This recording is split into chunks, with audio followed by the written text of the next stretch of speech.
Hello अक्षय बाळा, तू लगेचच घरी निघून ये. माहीत नाही पल्लवी जेवण बनवताना अचानक तिच्या साडीला आग लागली आणि ती अर्धी जळाली आहे. तिला हॉस्पिटलमध्ये ॲडमिट केलं आहे. एवढं ऐकल्यानंतर अक्षयला चक्कर येऊ लागली. त्याला समजतच नव्हतं हे आई काय बोलत आहे. अक्षयच्या अंगातील पूर्णपणे शक्ती निघून गेली होती. तो आहे त्याच अवस्थेत लगेचच स्टेशनला गेला आणि घरी पोहोचण्यासाठी त्याला रात्र लागणार होती. पूर्ण रात्र त्याने जागून काढली.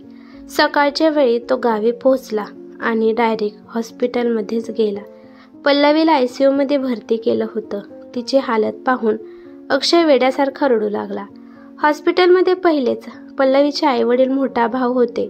त्यांनी सर्वांनी मिळून अक्षयला आधार दिला. अक्षयला नॉर्मल होण्यासाठी खूप वेळ गेला. त्यानंतर तो त्याच्या आईपाशी जाऊन बसला. त्याला पाहून पल्लवीची सासू निर्मलाताई पण मोठमोठ्याने रडू लागल्या. अक्षय रडतच त्याच्या आईला म्हणाला की आई, अचानक हे कसं काय घडलं आहे. निर्मलाताई रडत म्हणाल्या, अरे पोरा, मलाच माहिती नाही नेमकं कसं आणि काय घडलं आहे. अचानक ओरडण्याचा आवाज आला. त्यामुळे तुझ्या दोन्ही मुली आणि मी पळतच किचनमध्ये गेलो. समोरचं दृश्य पाहून आमच्या पायाखालची जमीनच सरकली. अरे, त्यावेळेस मी आणि तुझ्या दोन्ही मुली टेरेसवर कपडे वाळू घालत होतो आणि तेव्हाच तुझ्या बायकोचा खालून आवाज आला. अरे, तिचा आवाज ऐकून शेजारचे काकू काका पण पळत आपल्या घरी आले आणि सगळ्यांनी मिळून कसं तरी सुनबाईला इथे हॉस्पिटलमध्ये आणून ॲडमिट केलं आहे.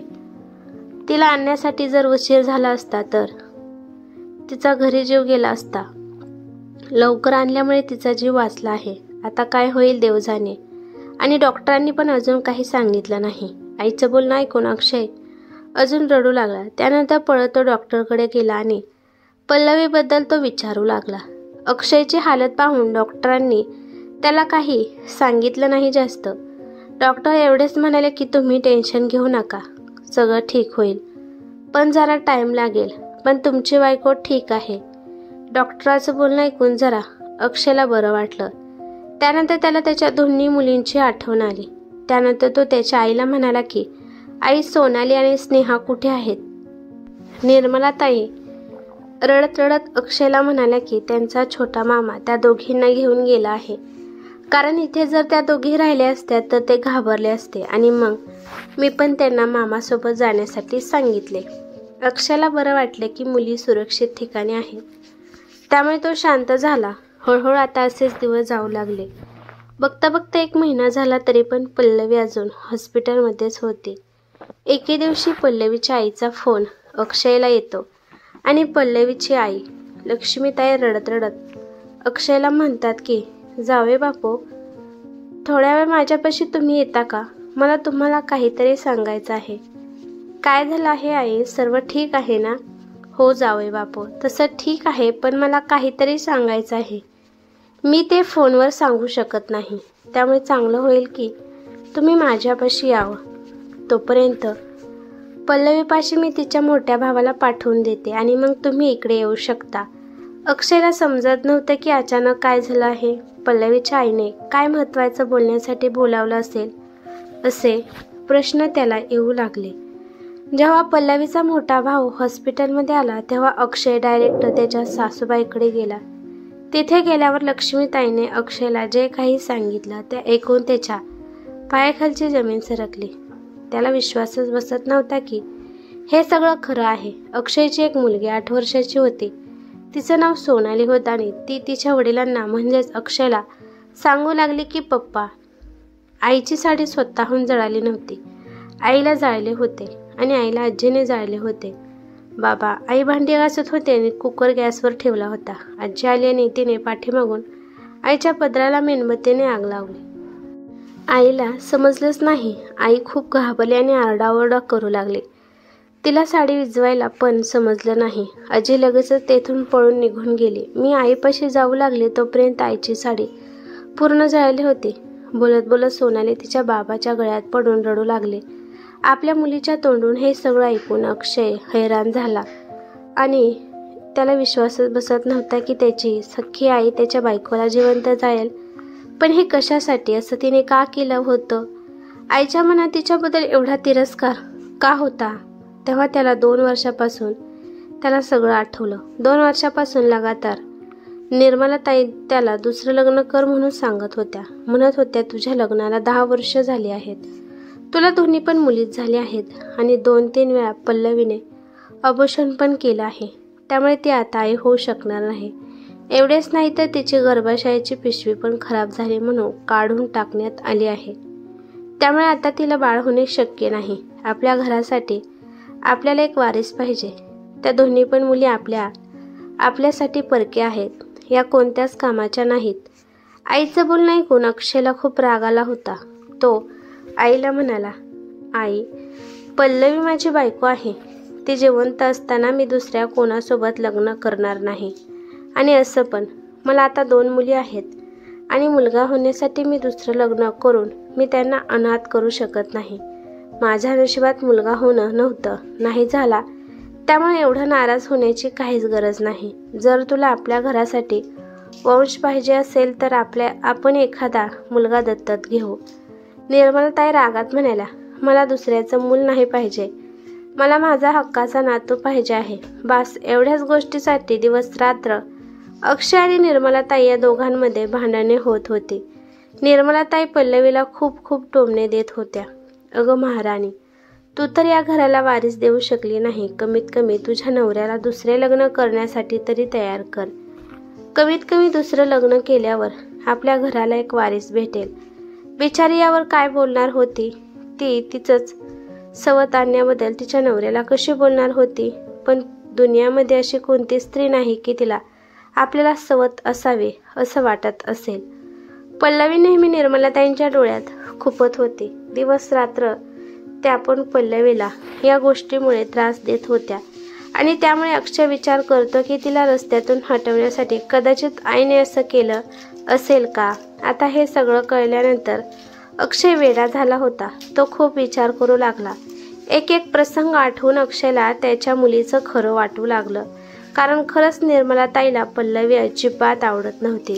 संशयाचं भूत अक्षयच्या डोक्यात फिरू लागलं. तात्पुरता तो त्याच्या सासूला मुलांचं ध्यान ठेवाय सांगून तो पल्लवीकडे गेला. जेव्हा तो त्याच्या आईकडे निर्मलाताईकडे पाहत असायचा तेव्हा त्याच्या कानात त्याच्या मुलीचं बोलणं ऐकायला येत होतं, जे की आजीनेच पल्लवीला जिवंत जाळलं आहे. आता अक्षय फक्त पल्लवी कधी व्यवस्थित होत आहे याची वाट पाहत बसला. 5-6 दिवसांनी पल्लवी अशी ठीक झाली की तिला समोरचा काय बोलत आहे एवढं तिला समजत होतं. ती हातवारे करून उत्तर देऊ शकत होती. तिच्या तब्येतीत सुधारणा झाली आहे हे पाहून पोलीस तिचा तोंडी बयान घेण्यासाठी आले. तोंडी बयान घेताना पूर्ण परिवार तिथं उपस्थित होता. पोलीसवाला पल्लवीला म्हणाला, पल्लवीताई, मी तुम्हाला आता जे पण विचारणार आहे फक्त हो आणि नाही यामध्ये इशारा द्या. कारण अजून पल्लवीला बोलता येत नव्हतं. पोलीसवाला म्हणाला की पल्लवीताई, तुम्ही चुकून जळाला आहात की तुम्हाला कोणी जाळले आहे. प्रश्न ऐकून पल्लवीने लगेचच निर्मलाताईकडे डोळे फिरवले. पल्लवीच्या डोळ्याच्या दिशेने सगळेच पाहू लागले. निर्मलाताईची अवस्था खूप बेकार झाली. निर्मलाताई विषय टाळण्यासाठी पोलिसाला म्हणाल्या, अहो साहेब, माझ्या सुनेला का त्रास देत आहात. ते अजून व्यवस्थित नीट झाली नाही. तिला अजून बोलता पण येत नाही. जेव्हा तिला बोलता येईल तेव्हा तिच्या तोंडातून बयान तुम्ही घेऊ शकता. आता तिच्या इशाऱ्याने ती काय म्हणत आहे ते आपल्याला कसं कळणार आहे. अक्षय म्हणाला, हे बघ आई, आता पोलीस इथे आहेत, त्यांना त्यांचा बयान घेऊ दे. तिला सगळं आता कळत आहे. ती हाताच्या इशाऱ्याने सांगू शकते. आणि बोलता बोलता तो रागाने पण आईकडे पाहत होता. कारण अक्षयला तर पहिल्यापासूनच आईवर संशय आला होता आणि आईचं असं बोलणं ऐकून तर त्याला खात्रीच पटली होती. पोलीसवाल्यांनी अजून एकदा पल्लवीला विचारले की तुम्हाला कोणावर संशय आहे का.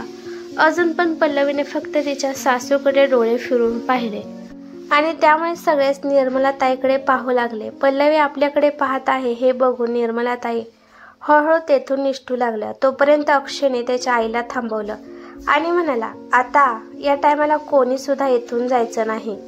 आता त्याची आई पूर्णपणे फसली होती. ती आता हलू सुद्धा शकत नव्हती. आता पुढचे प्रश्न जसे पोलीसवाले विचारत होते तेव्हा फक्त एकच उत्तर पल्लवी देत होती, ते म्हणजे ती फक्त निर्मलाताईकडेच बघत होती. तिची दृष्टी पाहून इकडे निर्मलाताई कावऱ्या बावऱ्या झाल्या आणि म्हणाल्या की आता बास झालं, तुम्ही हिला खूप त्रास दिला आहे. माझी सून आता आराम करेल. आता बोलू शकत नाही म्हणून तिला त्रास देऊ नका. तुमचा प्रश्न ऐकून तिला त्रास होत आहे. विनाकारण कसले पण प्रश्न विचारून तुम्ही तिची तब्येत अजून खराब करत आहात. जावा बरं तुम्ही येथून सगळे. अक्षय म्हणाला की अजिबात नाही आई. पल्लवी आता पूर्ण शुद्धीत आहे. तिला सगळं काही समजत आहे. त्यामुळे ती तिचं आज बयान कोणत्याही परिस्थितीत देणारच आहे. पण आई, तिला जो पण आम्ही प्रश्न विचारत आहे तेव्हा ती फक्त तुझ्याकडेच का पाहत आहे? अक्षयचं बोलणं ऐकून निर्मलाताई घाबरल्या. अरे बाळा, हे काय बोलत आहेस? मी तुझी आई आहे. अगं आई, त्यामुळेच मी तुला विचारत आहे की पल्लवी तुझ्याकडे अशा नजरेने का पाहत आहे? अरे बाळा, आता याबद्दल पल्लवीच तुला सांगेल. मला का माहित की ती माझ्याकडे का बघत आहे?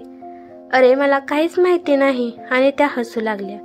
अक्षयने टाळी वाजवली आणि त्याच्या आईला म्हणाला की आई, किती मस्त तू ड्रामा करत असतेस ग. आता सगळं काही सगळ्यांच्या समोर आलं आहे.